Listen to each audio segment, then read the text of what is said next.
Oi, tudo bem? Eu sou o Cleber Saideles e hoje vamos trocar ideias sobre anilinas e tingidores.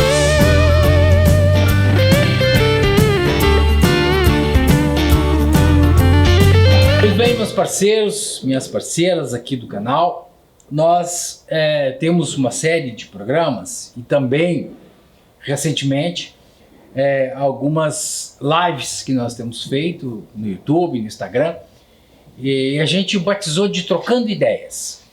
Porque essa interação, essa troca, esse receber de vocês é uma das coisas mais importantes para nós. Porque a gente pensa no conteúdo, a gente pensa numa história, a gente pensa num trabalho feito, elabora todas as nossas ações, mas é de vocês que vem o retorno. Olha, não gostei disso, gostei daquilo, ou não ficou claro esse assunto. E nós estamos revisando um conjunto de programas com dúvidas dos nossos parceiros. E nós vamos passar a responder essas dúvidas. Então, por exemplo, hoje nós vamos falar sobre anilinas e tingidores. Primeiro eu quero explicar um pouquinho a diferença dos dois. Porque é o seguinte, tanto a anilina quanto o tingidor são tonalizadores. Ou seja, nós pegamos a nossa madeira, depois eu vou demonstrar aqui, e nós transformamos a nossa madeira numa outra madeira. Ou seja, nós fizemos um processo que os técnicos, o pessoal assim mais intelectual fala, que é um processo de fingimento. Ou seja, nós pegamos, por exemplo, esta madeira aqui, que é um pinho, pinheira araucária, e transformamos, por exemplo, num mogno, uma coisa parecida com mogno. Porque, na verdade, nenhum dos tingidores, nenhuma das anilinas e outros processos que se faz fica exatamente igual.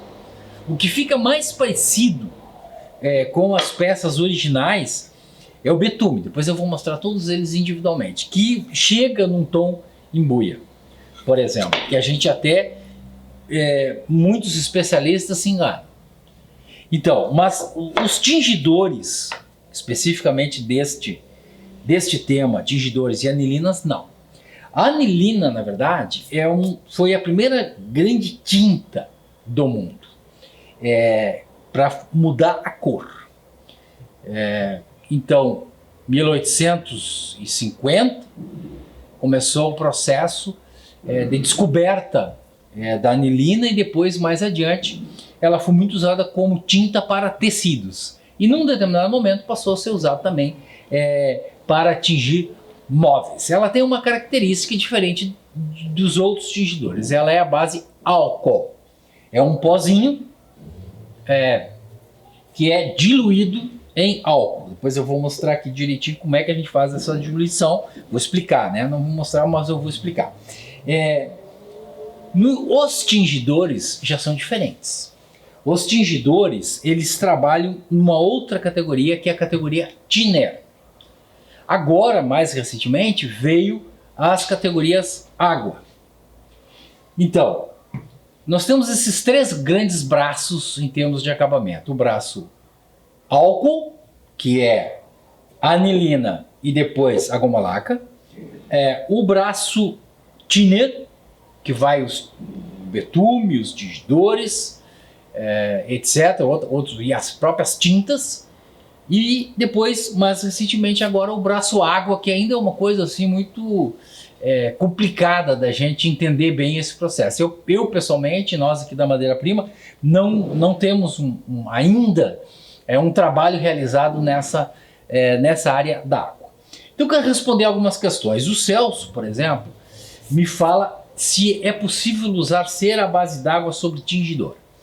Bom, então a primeira coisa que a gente tem que entender, eu não conheço, talvez exista já, tingidores base água. Eu prefiro usar o tingidor base thinner, que é aquele que eu conheço, que eu domino o processo dele. Então assim, sempre que tu fizer um tingimento numa madeira, usando o tingidor base thinner, você pode usar qualquer produto sobre ele, com alguns cuidados. O primeiro cuidado que você tem que ter quando se faz um trabalho de tingimento numa madeira é quando tu vai aplicar o produto.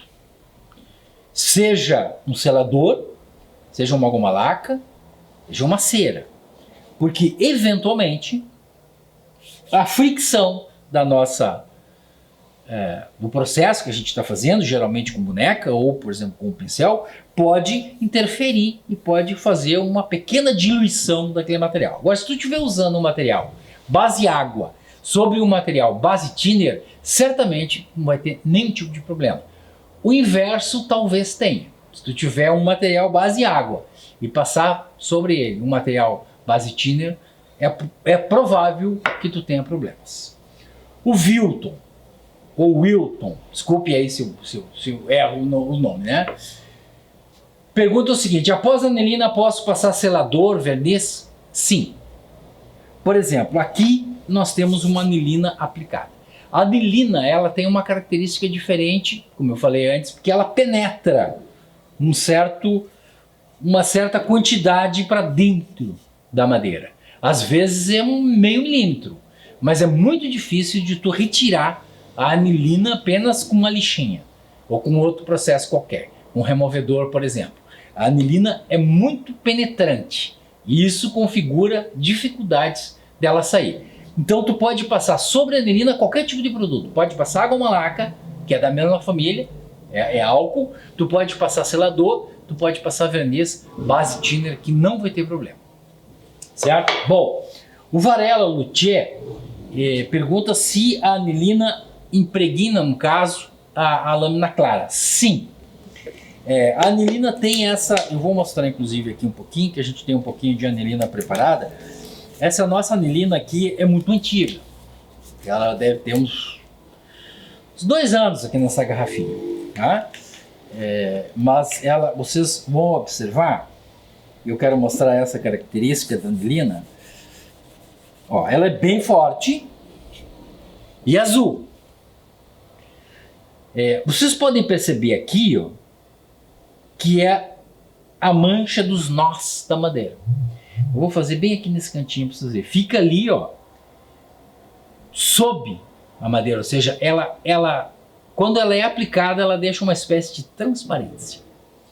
Então, ela penetra, mas ela deixa também a gente poder constatar, olhar, perceber o movimento das fibras da madeira. Então, assim, ó, qualquer lâmina que tu tiver, claro, evidentemente, que se tu pegar uma embuia, não vai fazer muita diferença, né? Uma madeira escura não vai fazer diferença, certo? O Anderson pergunta o seguinte, e essa pergunta, ela tem uma dúvida, que é o seguinte: usar anilina ou betume depois do selador?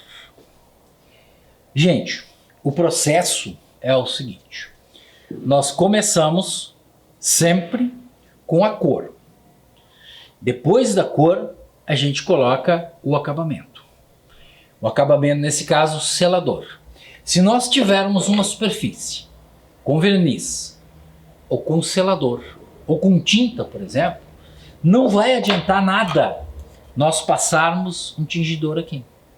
Aqui, por exemplo, tem uma laca, tem um verniz. Isso aqui criou um acabamento que a gente chama o acabamento de poros fechados. Ele criou aqui uma película sobre a nossa madeira. Consequentemente, não tem a menor possibilidade de tu alterar a cor que está aqui embaixo. No momento que tu passou o acabamento, passou o selador, passou o verniz, tu não tem mais como voltar na questão da cor.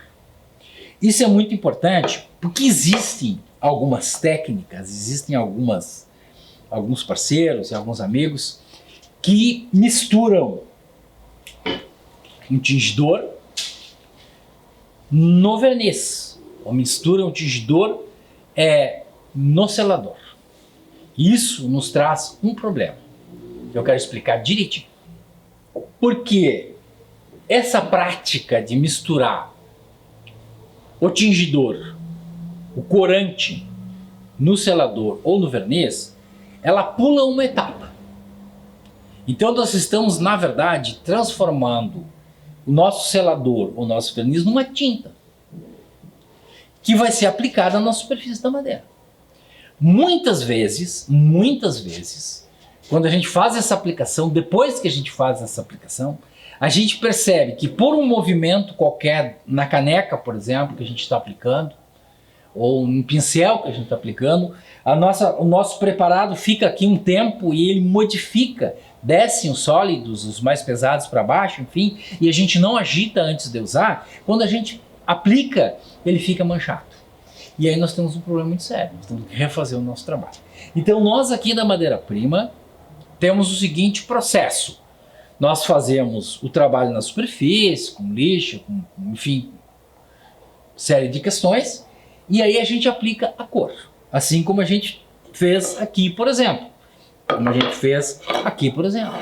Ou seja, nós aplicamos a cor. Depois que a cor está aplicada e a cor está uniforme, está de acordo com aquilo que a gente quer, a gente pode olhar para a cor e dizer, não, é isso que eu quero. Aí a gente vai fazer um acabamento. A gente vai pegar o selador, está preparadinho ali, vai pegar a nossa boneca e vai aplicar, se for o caso. Certo? Essa é uma questão básica, ou seja, depois da aplicação do selador, não tem mais como mexer na cor, certo? O Anderson perguntou, tanto faz o betume quanto a anilina, não tem como mexer, tá? O Luiz pergunta o seguinte, ele trabalha com tornearia e ele faz pratos onde vai a comida. E ele quer saber se ele pode usar, por exemplo, o azul da anilina. Já há algum tempo atrás, nós fizemos uma consulta aos fabricantes de anilinas. Porque para nós, como ela era solúvel em álcool, a gente entendia assim, não, pode ser usado em brinquedos de criança. E a fábrica aqui do Rio Grande do Sul, que é uma das mais famosas e mais uma das maiores produtoras de anilina do Brasil, nos respondeu o seguinte: a toxicidade é baixa, mas ela existe. Ou seja, não existe nenhum produto químico produzido que se possa usar, por exemplo, em brinquedos de criança que a criança vai levar na boca. Da mesma forma, os utensílios de cozinha. Não existe nenhum que seja atóxico, ou seja, é um tingidor atóxico. Não existe. Eu, pelo menos, não conheço. E consultei, embora alguns rótulos apresentassem isso, depois a gente vai examinar com lupa e a gente percebe que existe alguma toxicidade. Então assim, se tu passar uma anilina, alguma toxicidade vai ficar. Tá? Mas existe um recurso, que é o recurso de tu fazer uma película. Tu pode usar como acabamento, por exemplo, um selador, um verniz, que aí não vai atingir aqui, mas um acabamento atóxico, completamente atóxico, é o óleo mineral, cera de abelha. Então se tu pegar, por exemplo, e pintar o teu prato, fazer lá o teu torno, tá, o teu prato bonito, pinta com anilina e passa cera de abelha, tu consegue evitar uma toxicidade. Provavelmente não vai ter problema para ninguém, mas que existe uma pequena toxicidade ali, existe. A Lu pergunta a questão da anilina em relação ao som. Existe uma lenda, eu não sei se é verdade, que o Stradivarius, aquele violino fantástico, inigualável, jamais imitado na história da música, o segredo daquele instrumento não era a sua acústica, porque se fosse, o pessoal desmanchava copiava a acústica e estava resolvido o assunto. Da mesma forma que também não era, o segredo também não estava na madeira, porque também era possível copiar, e ninguém conseguiu copiar. Algumas pessoas dizem, não sei se isso é lenda, quem tiver essa informação até nos passe, que o grande segredo era o verniz, que era usado ali.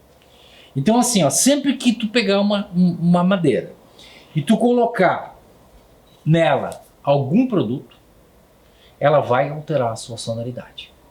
A questão é saber o quanto. E aí, meus amigos, é aquilo que a gente sempre fala aqui. Aí é a nossa experiência que vai mostrar. Eu entendo que a anilina é dos acabamentos que tingem, que fazem a cor, ele é o mais leve de todos. Ele é o mais leve. Então eu acho que interfere muito pouco.